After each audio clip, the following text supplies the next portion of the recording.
आज हम बनाएंगे बहुत ही टेस्टी एकदम लाजवाब सी पनीर टिक्का मसाला। एकदम आसान तरीके से इसको बनाना बताया है। कोई भी आसानी से पहली बार में एकदम बढ़िया पनीर टिक्का मसाला घर पे बना सकता है। नमस्ते दोस्तों, स्वागत है आपका श्याम रसोई में। तो चलिए शुरू करते हैं बनाना। पनीर टिक्का मसाला बनाने के लिए सबसे पहले हम पनीर और सब्जियों को मैरिनेट करेंगे। तो इसके लिए मैंने आधा कप एकदम गाढ़ा दही लिया है। दही मैंने करीबन 300 ग्राम लिया था। उसे मैंने चलनी में रख दिया था करीबन 1 घंटे के लिए, ताकि उसका सारा एक्स्ट्रा पानी निकल जाए। अब हम इसमें 2 चम्मच भुना हुआ बेसन डालेंगे। बेसन कच्चा नहीं लेना है, भून कर लेना है। आधा छोटा चम्मच हल्दी पाउडर, 1 चम्मच कश्मीरी मिर्च का पाउडर लिया है, आधा छोटा चम्मच भुना जीरा पाउडर, आधा छोटा चम्मच गरम मसाला पाउडर, आधा छोटा चम्मच काली मिर्च का पाउडर, 1 छोटा चम्मच चाट मसाला पाउडर लिया है, आधा छोटा चम्मच भुनी हुई कसूरी मेथी ली है, आधा छोटा चम्मच नमक डाल दिया है, 1 चम्मच अदरक लहसुन की पेस्ट डाल दी है, 3 चम्मच सरसों के तेल को मैंने गरम कर लिया था, वो हम इसमें डाल देंगे। तो ये सरसों का तेल आपको जरूर डालना है, इसी से पनीर टिक्का मसाला में स्पेशल वाली खुशबू और स्वाद आता है। अब हम इन सबको अच्छे से मिक्स कर लेंगे और ध्यान दीजिएगा दही हमें गाढ़ा ही इस्तेमाल करना है। तो देखिए सारे मसाले हमने अच्छे से मिक्स कर लिए हैं। अब हमने यहाँ पर आधा कप क्यूब्स में कटे हुए टमाटर के पीसेस लिए हैं, आधा कप शिमला मिर्च ली है, इनको भी मैंने चौकोर टुकड़ों में काटा है, और आधा कप प्याज लिए हैं। 300 ग्राम हमने यहाँ पर पनीर लिया है। पनीर को थोड़े बड़े पीसेस में काटिएगा, पनीर टिक्का मसाला में बड़े पनीर के पीसेस अच्छे लगते हैं। और अब हम इसमें आधे नींबू का रस डाल देंगे। अब हल्के हाथों से सारी चीजों को अच्छे से मिक्स कर दीजिएगा।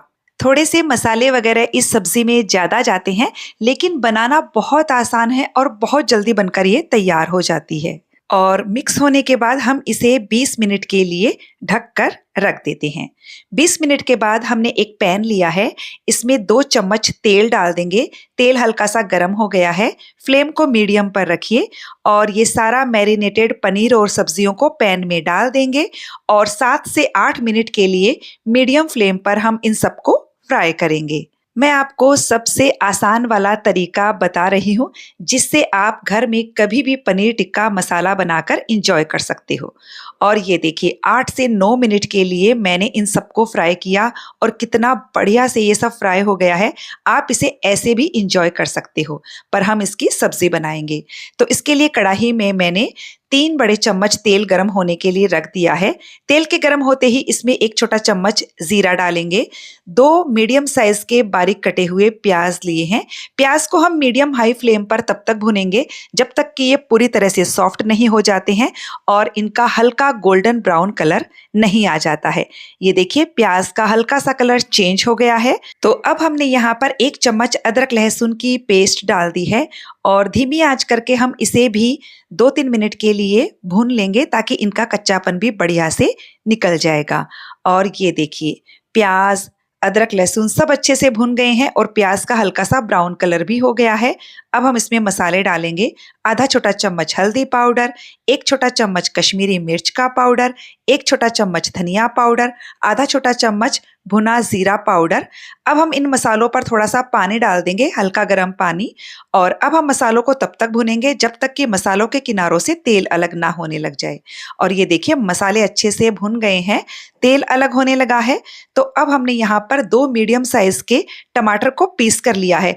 और जो टमाटर का इस्तेमाल हमने मैरिनेशन में किया था ना स्टार्टिंग में, उसके बीज भी मैंने साथ में ही पीस दिए थे। स्वादानुसार नमक डाल दीजिए और अब हमें टमाटर को भी तब तक भूनना है जब तक कि फिर से मसालों के किनारों से तेल अलग ना होने लग जाए और टमाटर का सारा पानी ना सूख जाए। तो मैंने मीडियम हाई फ्लेम पर टमाटर को भुना है ताकि ये फटाफट से भून जाए। टमाटर बढ़िया से भुन गया है। अब मैंने यहाँ पर 1 चम्मच भर कर दूध की मलाई डाल दी है। वैसे इसे डालना ऑप्शनल है, मैं इसके बिना भी बनाती हूँ, बहुत टेस्टी बनता है। चाहे तो फ्रेश क्रीम डाल सकते हो या मलाई मलाई डाल सकते हो या इसके बिना भी बना सकते हो। तो ये देखिए मलाई को भी मैंने 2 मिनट अच्छे से भून लिया है और अब हम इसमें डाल देंगे 1 से 1.5 कप गरम पानी। पानी गरम ही लेना है आपको, इस बात का ध्यान रखिएगा और इसे अच्छे से मिक्स कर दीजिए। गरम पानी डाला है तो फटाफट से इसमें उबाल आना शुरू हो गया है। अब हम इस पानी को ढककर मीडियम फ्लेम पर 2-3 मिनट के लिए अच्छे से पकाएंगे। और ये लीजिए हमने पानी को 2-3 मिनट के लिए पका लिया है और अब हम इसमें ये फ्राई किए हुए पनीर और सब्जियों को डाल देंगे और इसे अच्छे से मिक्स कर देंगे। अभी आपको इसमें ग्रेवी थोड़ी ज़्यादा लगेगी, लेकिन फ्रेंड्स बाद में धीरे-धीरे ये सेट हो जाती है क्योंकि हमने इसमें बेसन डाला है। और अब हम सब्जी को ढककर बस 5 से 6 मिनट के लिए मीडियम लो फ्लेम पर पकाएंगे। तो 5 से 6 मिनट के लगभग हो गए हैं। ये देखिए क्या गजब की ग्रेवी दिख रही है। अब हम इसमें थोड़ा-सा कसूरी मेथी डाल देंगे, साथ ही हरा धनिया भी डाल दीजिए और आधा छोटा चम्मच जितना मैं गरम मसाला डाल रही हूँ। गरम मसाला इस वक्त आप ना डालना चाहें तो इसे स्किप कर सकते हो। और बस इन सबको अच्छे से मिक्स कर दीजिए और ये हमारी शानदार, बहुत ही ईज़ी, बहुत ही टेस्टी पनीर टिक्का मसाला बनकर बिल्कुल तैयार है। तो फ्रेंड्स, आपको ये पनीर टिक्का मसाला की रेसिपी कैसी लगी मुझे कमेंट करके जरूर बताइएगा। अच्छी लगे तो वीडियो को लाइक शेयर करने के साथ चैनल को सब्सक्राइब कर दीजिएगा ताकि हमारे आने वाले वीडियो का नोटिफिकेशन आपको मिल सके।